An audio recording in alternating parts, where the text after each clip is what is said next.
Hey guys, in this video, I will show you how to borrow money from Opay. Alright, so let's begin with the video.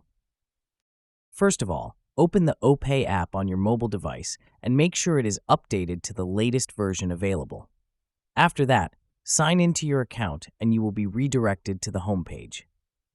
Inside it, tap on the finance icon at the bottom of the screen and a bunch of options will be displayed. Here, tap on the loans feature from the top and then select Ease Money from this menu. Next, tap on the download button and a pop-up will slide onto your screen. Inside it, tap on the preferred browser and then download the app from the Play Store.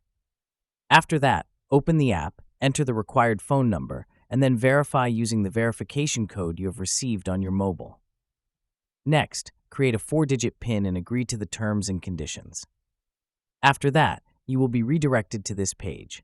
Here, tap on the Apply Now button, enter the required information, and then follow the on-screen instructions to complete the process. So that's basically how you can borrow money from Opay. So that's all for this video. Consider subscribing if you find it helpful, and I'll catch you in the next one. Thanks.